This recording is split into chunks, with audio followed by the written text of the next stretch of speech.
감사합니다. 오늘은 십계명 두 번째 말씀입니다. 출애굽기 20장 12절부터 17절까지 화면을 따라 한 목소리로 함께 봉독하겠습니다. 내 부모를 공경하라. 그리하면 내 하나님 여호와가 내게 준 땅에서 내 생명이 길리라. 살인하지 말라. 간음하지 말라. 도둑질하지 말라. 내 이웃에 대하여 거짓 증거하지 말라. 내 이웃의 집을 탐내지 말라. 내 이웃의 아내나 그의 남종이나 그의 여종이나 그의 소나 그의 나귀나 무릇 내 이웃의 소유를 탐내지 말라. 아멘. 오늘의 성경 본문은 십계명의 후반부에 해당하는 내용으로서 하나님의 백성들, 주의 백성들이 이 세상에서 어떠한 삶을 살아가야 하는지에 대한 그런 기준을 선언하십니다. 그런데 이 성경의 영적인 권위, 하나님의 말씀에 대한 권위를 잘 인정하지 못하는 세상의 어떤 사람들은 이 십계명의 후반부에 해당되는 제5계명부터 십계명의 이 내용이 고대 함무라비 법전에서부터 나온 것이다라고 주장하는 사람들이 제법 많이 있습니다. 그들이 그렇게 주장하고 있는 주요 근거는 십계명의 이 내용이 함무라비 법전과 어느 정도 비슷한 부분이 꽤 있다라고 주장하고 있는 거죠. 화면을 하나 보여주시죠. 화면에 나오고 있는 것이 바로 그것인데요. 오늘날의 이란 나라, 이란의 슈스 지역에서 이 함무라비 법정의 기둥이 세 조각으로 깨진 채로 발견이 되었었고요. 현재는 프랑스 루브르 박물관에 전시되어 있는데 높이가 약 2m 정도 되는 기둥 형태의 섭로감입니다. 이 기둥의 자세한 글로 이렇게 쐐기 문자로 이렇게 법전이 기록되어 있는데 이 법전이 총 282개의 조항이 설형 문자로 기록되어 있는데 고대 바벨론, 그러니까 우리들이 흔히 얘기하는 이스라엘의 바벨론 포로 기간보다 훨씬 이전에 고대 바벨론 제국 시대에 기록된 현존하는 것 중에는 문자로 기록되어 있는 최고의 법전이라고 합니다. 그런데 이 함무라비 법전의 많은 조항들을 주제별로 이렇게 구별을 해서 요약을 해보면 십계명 율법의 내용들과 상당히 일치한다라고 주장하고 있는 겁니다. 물론 이 성경의 율법, 십계명 말고도 십계명에 대해 계속 설명해 나아가고 있는 많은 율법들이 이 함무라비 법전과 유사해 보이는 부분들이 있는 것은 분명한 사실입니다. 그렇다고 해서 십계명과 이 모세의 율법이 함무라비 법전에서부터 나온 것이다라고 주장하는 이러한 세상 사람들의 주장은 성경의 권위를 인정하기 싫어하는 사람들이 그냥 끼워 맞추기 식으로 억지 주장을 하는 것에 불과합니다. 왜냐하면요, 이 성경의 율법은 이 함무라비 법전과는 도저히 비교할 수가 없는 근본적으로 완전히 다른 아주 뚜렷한 차이점을 갖고 있기 때문에 그래요. 일단은 편집 체계가 완전히 다릅니다. 이 법전의 경우는 법을 만들기 위한 목표를 가지고 일괄적으로 쫙 편집을 한 반면에 이 하나님의 이 계명은 십계명만 이렇게 한 번에 이렇게 주어졌지 나머지 모든 계명들이 이스라엘의 역사와 사건들을 설명하는 중간중간에 계속해서 여러 군데에 걸쳐서 이렇게 주어졌고 그것이 우리들에게 주어지고 있는 것이죠. 그리고 성경은 여호와 하나님을 섬기는 유일신 신앙을 기본으로 하고 있기 때문에 율법의 배경, 전제와 또 목적이 완전히 다르고 그에 따르는 어떤 윤리 수준도 현격히 다릅니다. 우리 인간들에 의해서 제정된 어떤 세상의 모든 법은요, 최소한의 어떤 윤리, 최소한의 인권을 보호해서 사회 체제를 유지하기 위하여서 세워졌습니다. 하지만 성경에 기록된 이 십계명과 율법은 하나님의 백성으로서 절대적인 성결의 삶을 살아라라고 명령하고 있는 것입니다. 자, 그렇다면 성경에 기록되어 있는 이 십계명의 율법이 세상 사람들의 법전과 근본적으로 이렇게 다른 것이라면 왜 굉장히 비슷해 보이는 부분들이 여기에 존재하고 있는 것일까요? 그 이유는 사회 체제를 유지하고 있는 인간의 기본 어떤 권리를 유지하고자 하는 법전의 기본적인 기능이 악을 멀리 하시면서 인간을 존귀히 여기시는 하나님의 이러한 사랑과 긍휼과 케어의 마음에 포함이 되어 있기 때문에 그래요. 세상의 어떤 법전들은요, 인간들이 죄 가운데 스스로 자멸하지 않도록, 스스로 소멸하지 않도록 보호하시기 위하여서 하나님이 은혜의 보편적인 수단으로 하나님이 섭리 가운데 이 세상에 허락하신 것이다라는 사실을 기억하시길 바랍니다. 이 십계명의 후반부는 여호와 하나님으로부터 직접 주어진 것이고, 그리고 또 그의 백성들, 주의 백성들이, 저와 여러분들이 마땅히 지켜야 하는 하나님의 명령입니다. 저와 여러분들은 오늘의 이 성경 본문을 묵상하면서 겸손히 우리들 스스로의 모습을 돌아보고 또 점검하는 그런 기회가 되시길 축원드립니다. 본문 12절 다시 함께 읽습니다. 내 부모를 공경하라. 그리하면 내 하나님 여호와가 내게 준 땅에서 내 생명이 길리라. 아멘. 십계명의 제5계명은 우리 인간들과 인간들 사이의 관계에 있어서 존중되어져야 할 어떤 권위, 질서에 대한 계명입니다. 하나님께서는 그 권위와 질서의 대상으로서 대표적인 어떤 부모님을 말씀해 주셨습니다. 아무리 똑똑하고 아무리 권세가 많이 있는 사람일지라도 결국에는 부모에게서 태어났고 또 부모의 헌신적인 보살핌 속에서 성장했기 때문에 아무리 위대한 사람이라도 자신의 그 부모보다 더 위에 있을 수는 없는 것입니다. 특별히 하나님께서는 부모님을 공경하는 자들에게 놀라운 축복을 약속해 주셨는데요. 히브리 원문의 내용을 직역을 해서 보면 그 내용이 더욱더 두드러지게 됩니다. 본문 12절을 히브리 원문에 충실하도록 직역을 해본다면 다음과 같이 번역할 수가 있습니다. 부모님을 공경하라 이렇게 되어 있지 않고요. 내 아버지와 어머니를 공경하라. 그리하면 너의 하나님 나 여호와가 내게 준 땅에서 너의 날들이 길리라. 내 날들이 길리라. 이 축복의 약속은 단순한 어떤 장수의 축복뿐만이 아니라 주의 백성들이 하나님이 주신 이 땅을 오래도록 차지하며 이 땅에서도 많은 축복을 누리는 것들에 대해 함께 이야기를 하고 있는 것입니다.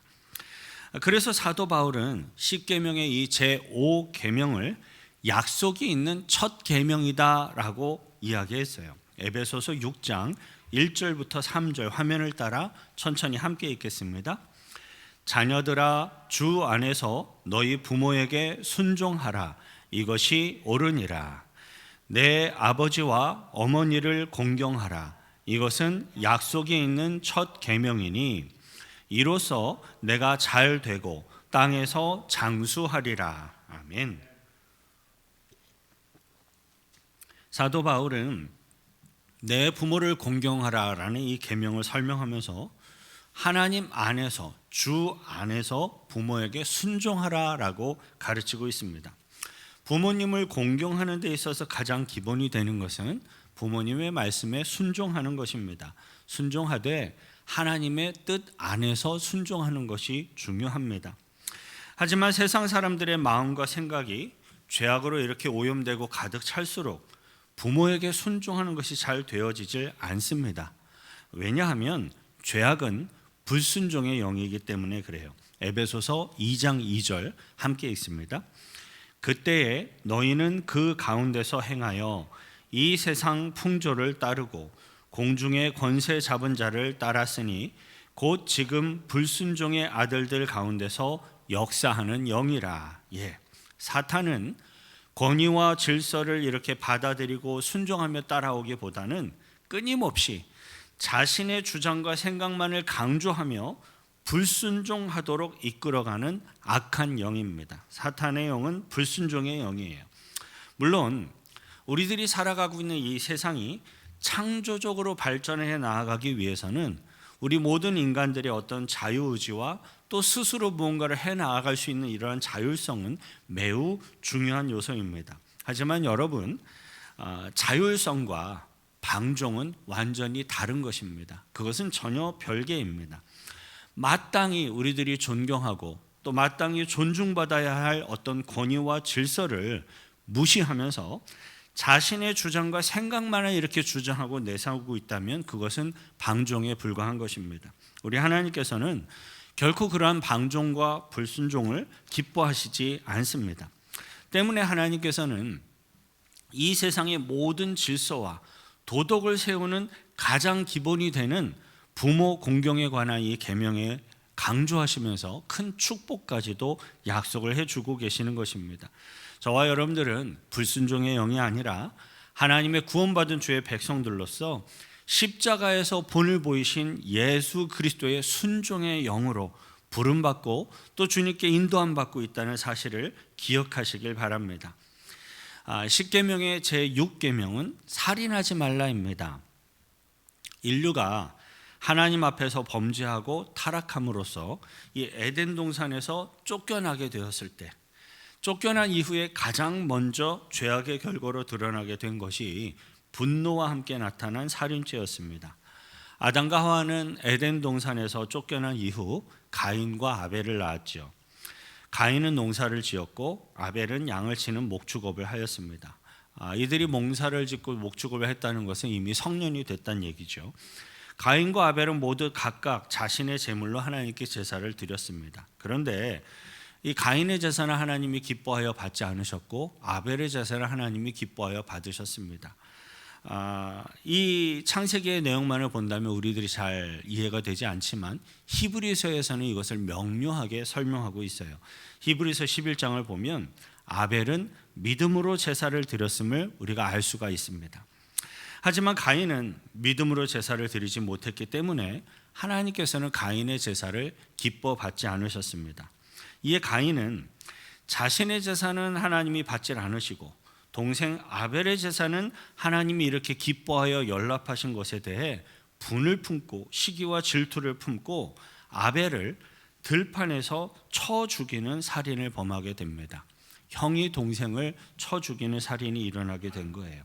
이처럼 살인죄는 아담과 하와의 시대로부터 지금에 이르기까지 인류의 모든 역사에 걸쳐서 끊임없이 행하여지고 있는 무서운 죄악의 결과입니다. 사람을 죽이는 살인은 소중한 사람의 생명을 빼앗는 것인 동시에 그 사람 안에 있는 하나님의 형상을 파괴하는 것이기 때문에 하나님을 향하여서 직접 범죄하는 무서운 죄악입니다. 생명을 주관하시는 분은 오직 우리 하나님 한 분뿐이세요. 하나님의 뜻에만 달려 있습니다. 때문에 살인죄는 하나님의 그 주권을 무시하고 하나님의 주권에 침범하는 것으로서 하나님의 주권을 도전하는 심각한 범죄인 것입니다. 제가 이렇게 이러한 살인에 대해서 이야기를 하면 오늘 저와 여러분들처럼 이렇게 교회에 나와서 예배하고 있는 성도들의 경우에는 실제로 살인을 한 적이 없기 때문에 남의 이야기로 이렇게 흘려버리는 경우가 종종 있습니다. 하지만 여러분, 살인하지 말라라는 이 계명에 대해서 성경은 훨씬 더욱더 많은 이야기들을 우리들에게 선언하고 있습니다. 요한 1서 3장 14절부터 15절 함께 읽겠습니다. 우리는 형제를 사랑함으로 사망에서 옮겨 생명으로 들어간 줄을 알거니와 사랑하지 아니하는 자는 사망에 머물러 있느니라. 그 형제를 미워하는 자마다 살인하는 자니 살인하는 자마다 영생이 그 속에 거하지 아니하는 것을 너희가 아는 바라. 아멘. 그 형제를 미워하는 자마다 살인하는 자니. 성경은 직접적으로 내가 어떤 사람을 죽이는 것 그것만이 살인이 아니라 내가 누군가를 미워하는 것, 미워하고 시기하고 질투하는 그것도 살인하는 것이다 라고 아주 분명하게 말씀하고 있습니다. 형제를 미워하는 것, 그것은 마치 가인이 아벨을 시기하고 질투하여서 미워하여서 분노에 사로잡혀서 들판에서 아벨을 쳐 죽였던 살인과 동일한 종류의 죄악이다라고 성경이 선언하고 있는 것입니다. 우리 모든 사람들은요, 하나님의 거룩한 형상을 소유한 존귀한 존재입니다.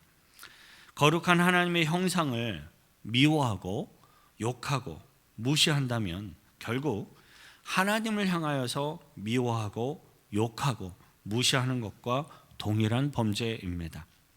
이러한 하나님의 말씀 앞에 우리들 스스로를 되돌아볼 때 참으로 부끄럽고 송구한 마음이 드는 것이 바로 우리들의 연약하고 안타까운 영적인 현실입니다.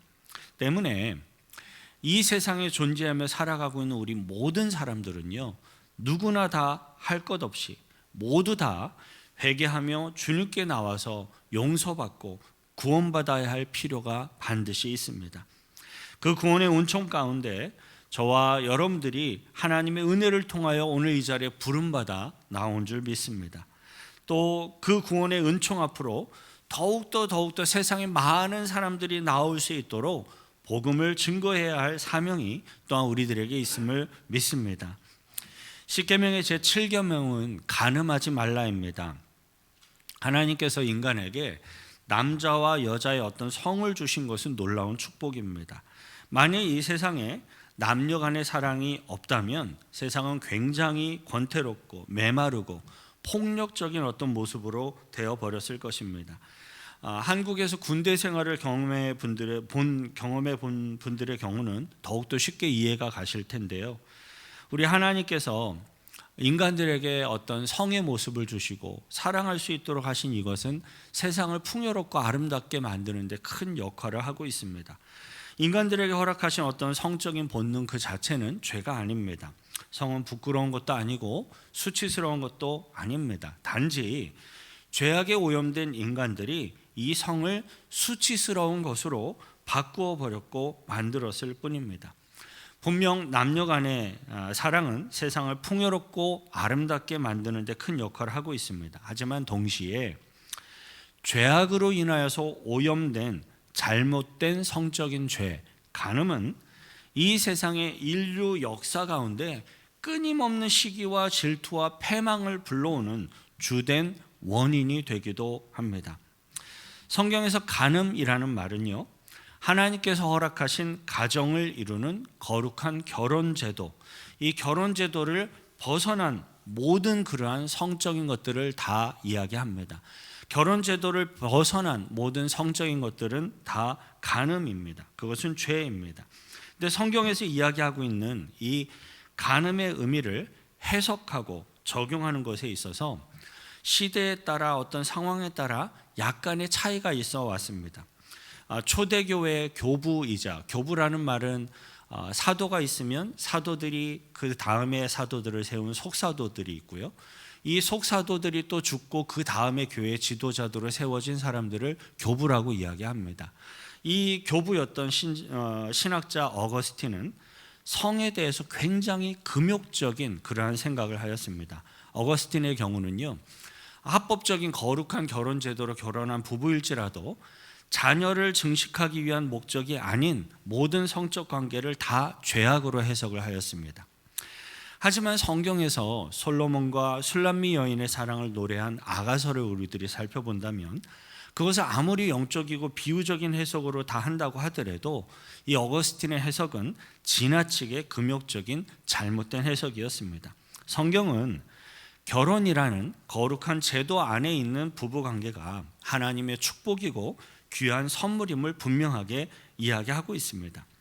그런데 우리들이 살아가고 있는 이 죄악된 세상은 결혼이라는 이 거룩한 제도를 아예 무시해버리거나 그냥 형식적이고 고리타분한 옛날 것으로 취급해버리는 경향성이 점점 더욱더 강렬해지고 있습니다. 가령 오늘날의 세상의 어떤 사람들은 대부분 그런 생각을 하는 것 같습니다. 결혼과 상관없이 남녀가 서로 좋으면 그냥 만나서 함께 살다가 실증 나거나 혹은 싫으면 그냥 헤어지면 그만이다 라는 세상적인 죄악의 생각이 팽배해 있는 것입니다. 물론 어떤 특별한 상황에 따라서 결혼식이나 혼인신고는 조금 늦어질 수 있을지는 모르겠습니다. 하지만 아예 결혼을 전제로 하지 않는, 결혼을 생각하지 않는 그러한 성적 관계는 분명한 죄악이고 방종입니다. 그리고 이것은 아무리 시간이 흘러도 변하지 않는 성경적인 진리입니다. 사랑하는 남자와 여자가 서로를 평생의 배우자로 여기며 만남으로써 거룩한 가정을 이루는 것, 이것은 변하지 않는 성경적인 거룩한 제도임을 기억하시길 바랍니다. 십계명의 제8계명은 도적질하지 말라입니다. 하나님께서는 그의 백성들이 재물과 돈에 대한 어떤 분명한 가치관을 이렇게 잘 정립하여서 갖기를 원하셨어요. 하나님의 백성들은 우리들 스스로 이마에 땀을 흘리고 열심히 수고와 노력을 해서 돈을 벌어야 합니다. 그렇게 해서 돈을 많이 버는 것은 도둑질하는 것도 아니고 나쁜 것도 아닙니다. 오히려 하나님이 우리들에게 허락하시는 큰 축복이라고 볼 수 있습니다. 이 세상에서는 돈이 많으면 일단 편합니다. 편하게 굉장히 많은 것들을 할 수가 있습니다. 그래서 사람들은 할 수 있는 대로 돈을 많이 벌려고 합니다. 돈이 많아서 부자가 되는 것, 그것 자체는 죄가 아닙니다. 문제가 되지 않습니다. 단지 이 세상을 살아가는 날 동안 우리 믿음의 백성들에게도 어느 정도의 돈은 필요해요. 그래야 우리들의 어떤 역할을 할 수가 있어요. 믿음의 백성들에게도 적당한 필요한 돈이 있어야 의식주도 해결할 수가 있고, 예물도 또 주님 앞에 드릴 수도 있고, 또 우리들이 필요할 때 긍휼을 베풀며 사랑을 실천하는 그러한 일도 감당할 수가 있습니다. 중요한 것은 돈을 버는 방법, 돈을 버는 동기, 그리고 목적, 그리고 또 그것을 어떻게 사용하는가 하는 이러한 사용이 하나님의 뜻에 합당하도록 해야 한다는 것입니다. 돈을 벌기 위해서 수고하고 열심히 노력하는 것은 좋지만 그것이 지나쳐서 시기하고 질투하거나 탐욕을 부리거나 남을 속이고 해롭게 하는 것은 분명한 죄악입니다. 얼마 전에 미국의 한 고속도로에서요, 현금을 이렇게 운반하는 현금 수송 차량의 뒷문이 주행 중에 고속도로에서 활짝 저절로 열리게 되면서 수많은 현금이 공중에 이렇게 눈 내리듯이 뿌려지는 사건이 있었습니다. 그때 뒤따라오던 수많은 차량들이 너나 할 거 없이 동시다발적으로 다 차를 멈추고 도로에 흩뿌려진 이 현금을 주워서 챙기느라 그 고속도로가 마비되는 사태가 일어났다고 합니다. 사람들은 갑자기 눈앞에 수많은 현금이 날아다니니까 공짜로 돈을 얻을 그 욕심에 그 돈을 주어서 자신이 챙기느라 하이웨이가 도로가 마비되는 지경에 이르렀던 것입니다. 하지만 그러한 행동들은요, 나 자신이 스스로 수고와 노력을 하지 않고 다른 이들이 수고한 것을 그냥 이렇게 갈취하는 것이었기에 도둑질에 해당하는 죄였습니다. 이러한 도둑질이 사람의 생각과 마음과 양심의 영역에서 나타나는 경우도 있는데요, 하나님께서는 그것을 제9계명에서 설명하고 계세요. 내 이웃에 대하여 거짓 증거하지 말라라고 명령하셨습니다. 여기서 거짓 증거는 법정에서 사용되는 법정 용어로 볼 수 있는데요, 법정에서 증인이 되는 것을 염두에 두고서 하나님이 말씀하시는 것으로 이해할 수가 있습니다. 그런데 법정에 나가서 판사 앞에서 거짓으로 위증을 하였다가 나중에 그것이 거짓이라는 사실이 드러나게 되면 큰 책임을 진다라는 위험성이 있는 것을 우리는 누구나 다 잘 알고 있습니다. 그런데 그러한 위험성이 있다는 사실을 알고 있으면서도 그럼에도 불구하고 어떤 사람들은 왜 거짓 증거를 하는 심각한 죄악을 범하게 되는 것일까요? 이렇게 거짓 증거를 하는 그러한 상황 속에는 모든 다양한 죄악의 요소들이 종합적으로 영향을 끼치고 있는 것을 우리는 항상 발견할 수 있습니다.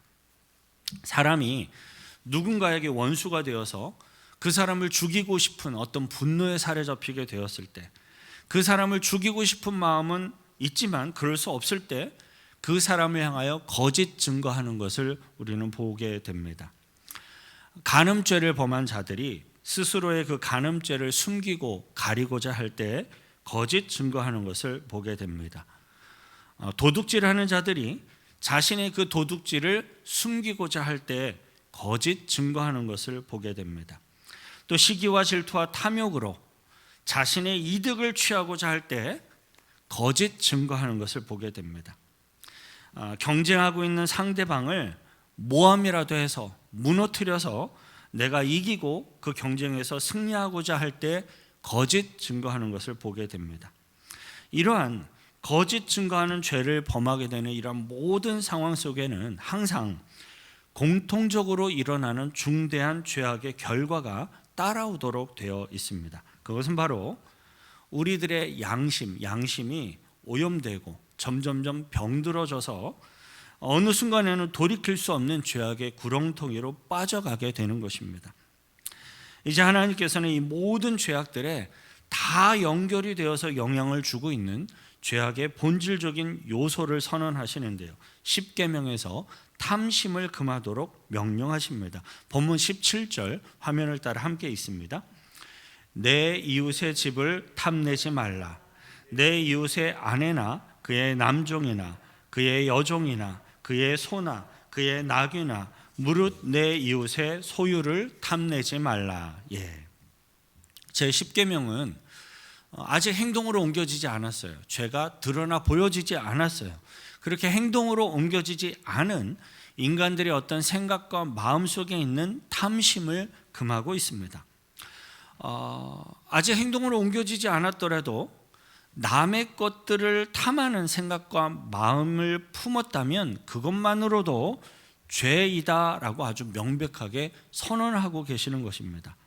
왜냐하면 그 탐심이 자라나고 그 탐심이 힘을 얻어서 살인을 하게 되고 간음을 하게 되고 도둑질을 하게 되고 거짓 증거를 하게 되는 죄악으로 나타나게 되기 때문입니다.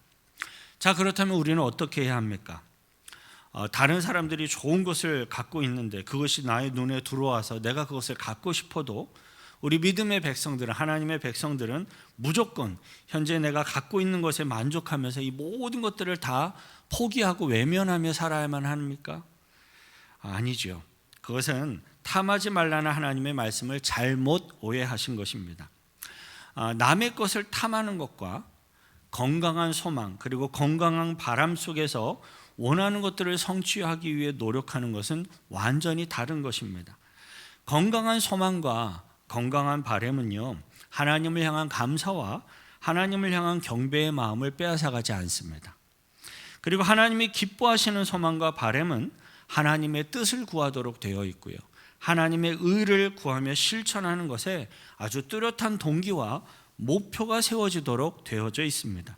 하지만 탐심은 비슷해 보이긴 하지만 완전히 다른 이 탐심은 감사를 잃어버리게 하고 하나님의 뜻과 의를 구하며 실천하는 것에 대해 전혀 관심이 없고 하나님을 멀어지게 합니다.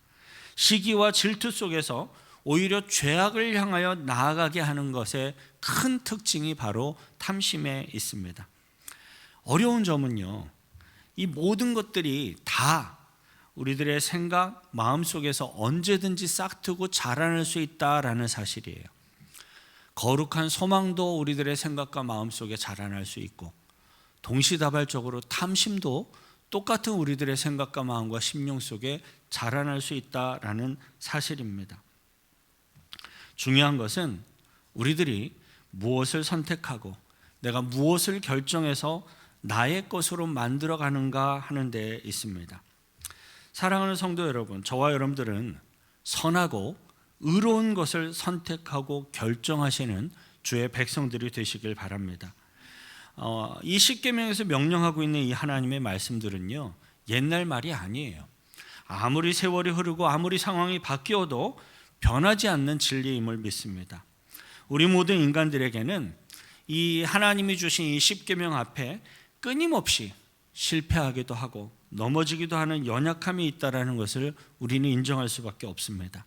하지만 그럴지라도, 내가 종종 실패하고 넘어질지라도 우리 믿음의 백성들은 끊임없이 회개하고 끊임없이 돌이켜서 이 진리의 말씀 앞에 순종하기를 힘쓰며 또 성령님의 도우심을 구하며 나아가야 하겠습니다.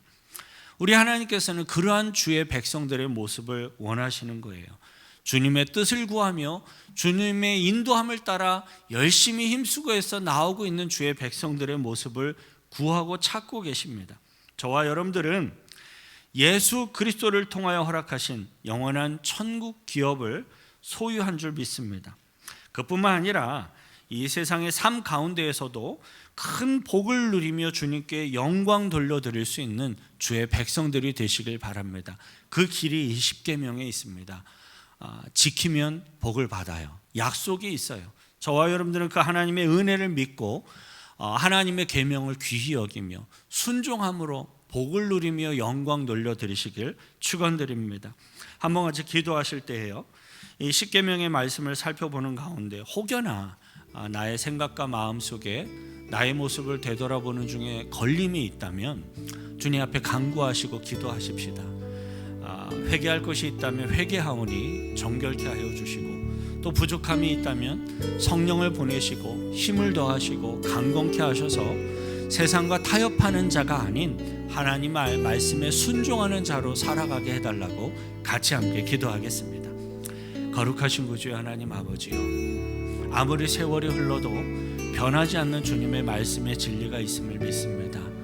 세상은 끊임없이 이것들을 타협하고 적절하게 바꾸어 가려고 하고 있지만 이 하나님의 말씀의 진리는 세상이 흘러가고 세월이 흘러가도 전혀 변하지 않는 영원한 진리임을 믿기에 우리들은 이 말씀 앞에 순종함으로 나아가기를 소망합니다.